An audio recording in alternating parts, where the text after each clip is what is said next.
Right, hello everybody. Now, as you've probably seen on the previous video, I've joined the Airfix Club, and I've got this two kit dual kit that came with the membership. Now, I'm going to do the Spitfire basically because I just love the Spitfires. That's the PR 19 X1X is 19, I believe. I know my Roman numerals. This is the photo reconnaissance Spitfire. It's unarmed and unarmoured. I mean, you can even see on the canopy, it has no armour glass on the front, so Airfix have got that correct. Sorry, I've got a terrible cold at the minute, but never mind, we'll press on. It's the Griffin engine Spitfire, so it's got a much longer nose. It's one of the best looking Spitfires, I think. And in the blue colour, it's awesome. I just love the PRU blue. But I also want to do that because I want to try out the Airfix acrylic paint.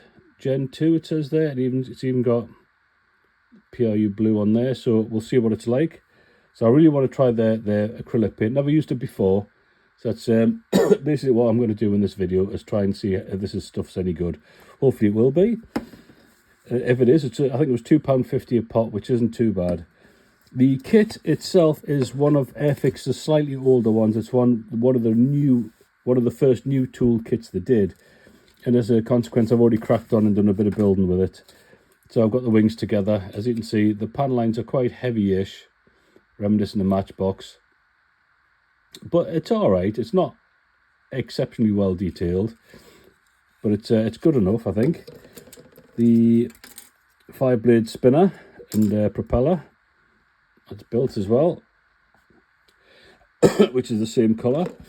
The cockpit detail, again, it's quite basic, but we're going to go with it because I think once it's put together, you're not going to see much of it.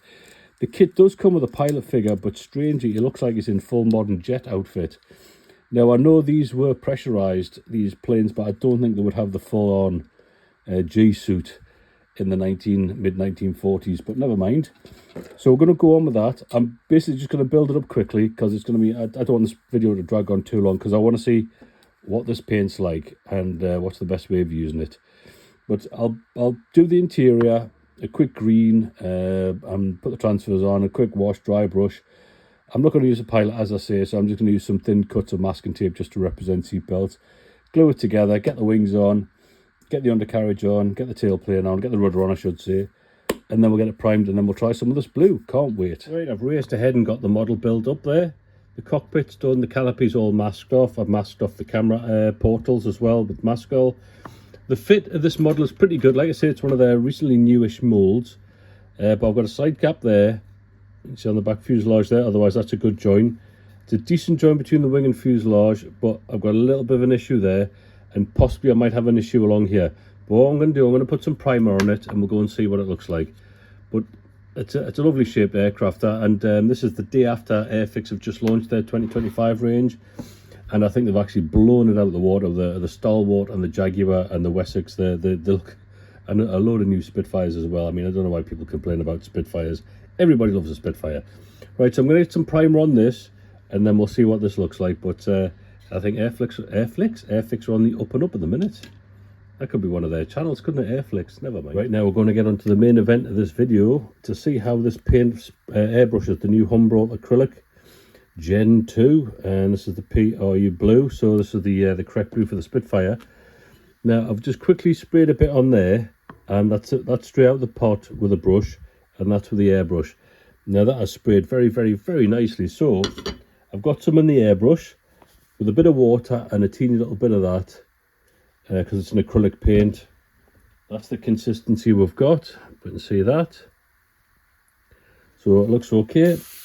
It seems to spray okay. I'll do the propeller first, or the spinner, and we'll just see what it looks like, how it goes on.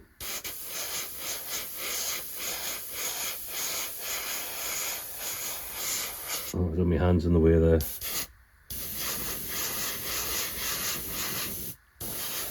Got to be careful with acrylics because it can go very watery and start running, especially when you're painting like this colour over a grey primer.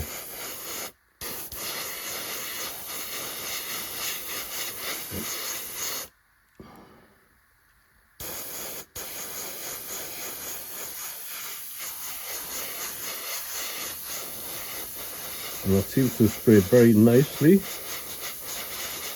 That seems to have gone on quite nicely. We'll do a bit of the plane. Just do the tail plane or something like that. See if we get some light on it. I'm trying to make this as clear as possible. Or I'll just do a bit on the wing there.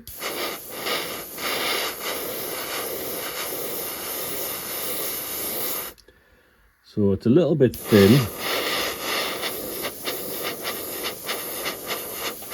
So you can see how it's pooling a little bit, but that's probably because it's a little bit thin. It is spraying quite nicely.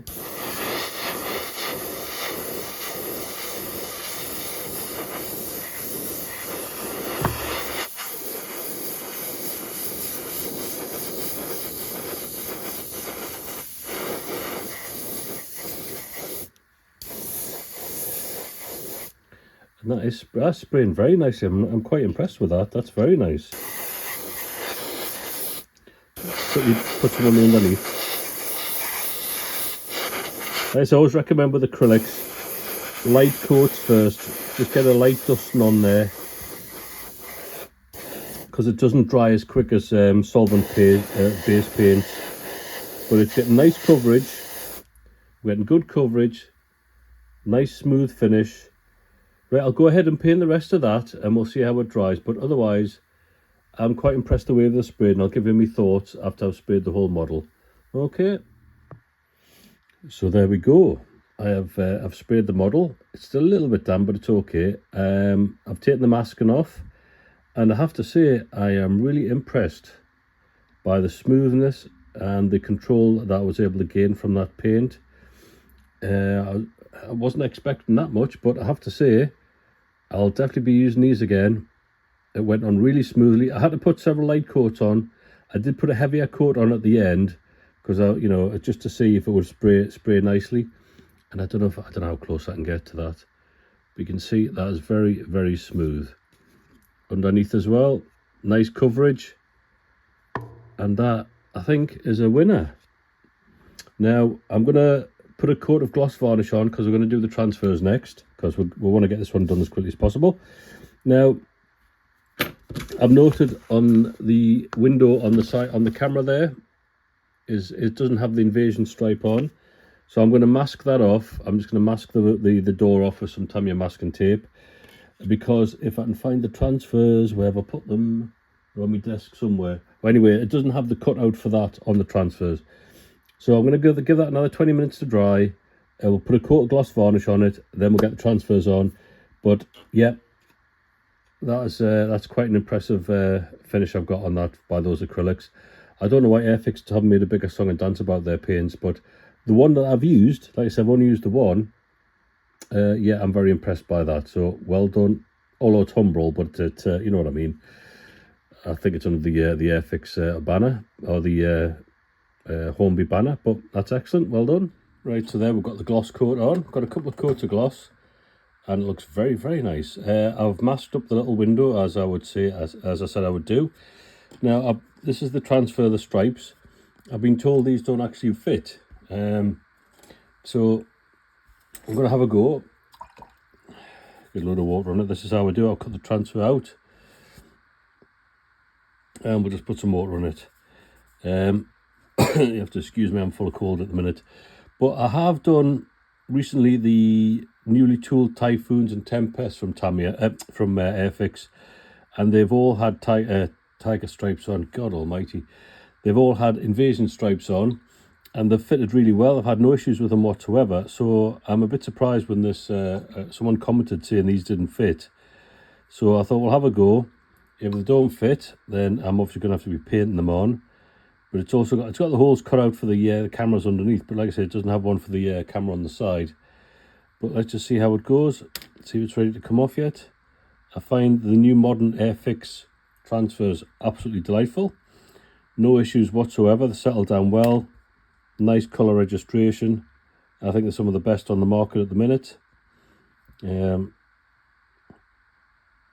they don't give you any trouble.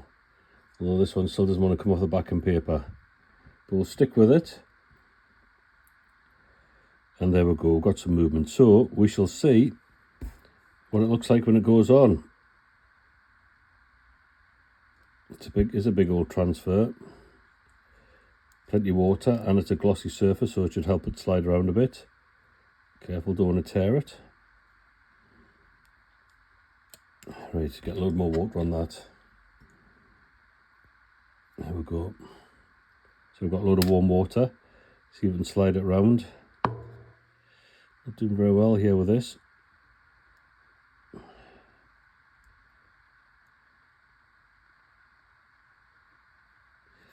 Right, let me just move this out of the way. Again. Sorry, I had to move the phone out of the way. It was just getting in the way a bit.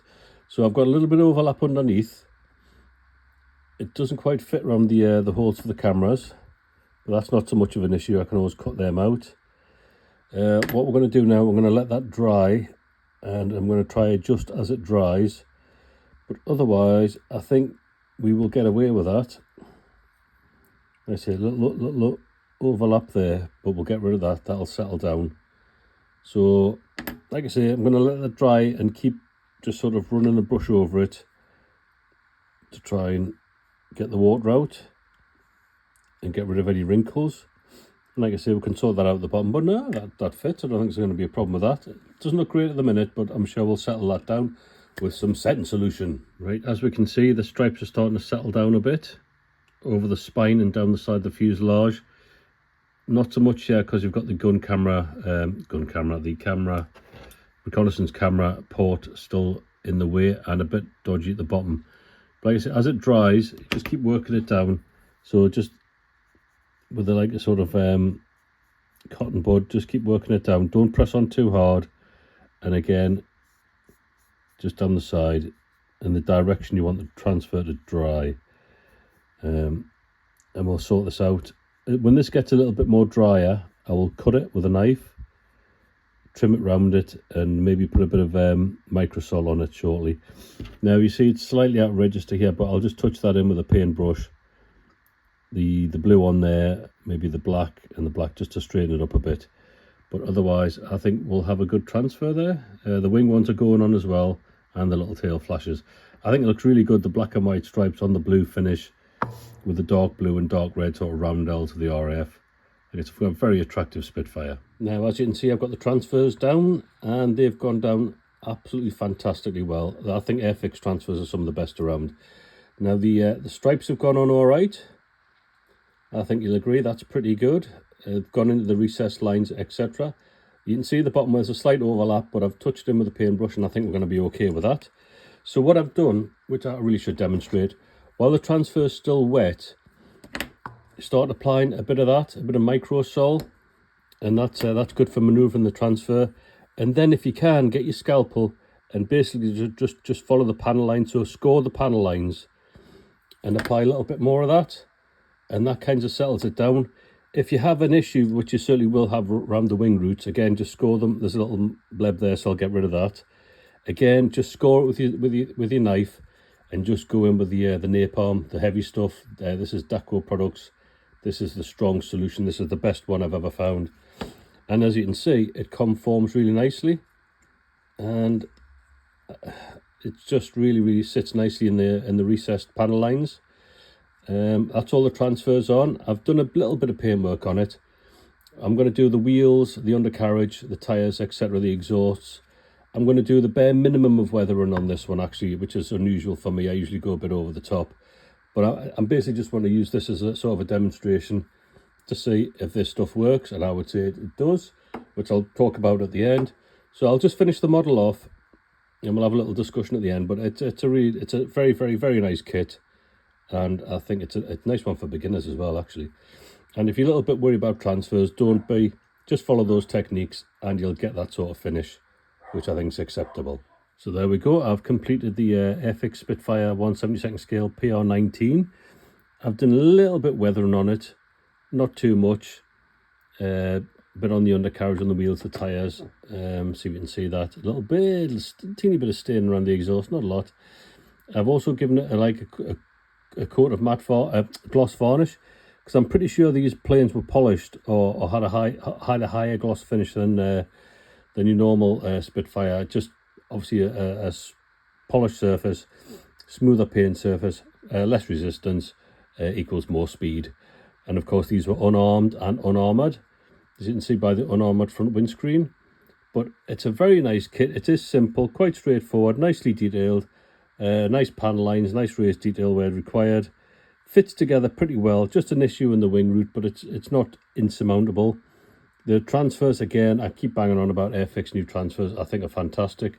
They go down really well, as you can see. And we have a really fantastic looking Spitfire.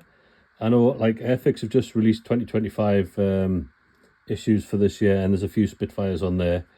And I think a Mark 9E and the T9, is it? The twin seater. I know a few people complain about Airfix building, Airfix building or issuing Spitfire kits. I don't know. Can you have too many Spitfire kits? I certainly don't think so, because it's such a good looking aircraft. So there we go. The kit's good. The transfers are excellent, and you get a nice looking finish there. A nice big 5-blade propeller on the front, and it's wobbly undercarriage, of course, being a Spitfire. Now, final thoughts on the paint. This acrylic paint from Humbrol, made in Britain apparently. It tells you shake it for 45 seconds. So this is the blue colour, the PRU blue colour for the high flying Spits. It's sprayed really well, really smoothly. Good solid paint. It's been taken a couple of varnishes. It's a couple of washes, and we've had no issues with it whatsoever. So I'll definitely be trying this stuff again. Give it a go, see what you think. And if you have tried it before, just let us know in the comments your thoughts. But I think it's going to be underrated, because people are going to see Humbrol and just like dismiss it because it's not a fancy dan Spanish name or got some silly name after it. But try it. It works. It sprays well, paints well. And let us know your thoughts in the comments. But I'll put a few pictures up at the end of this one and the all silver one that I painted a few years ago. Okay, thanks for watching.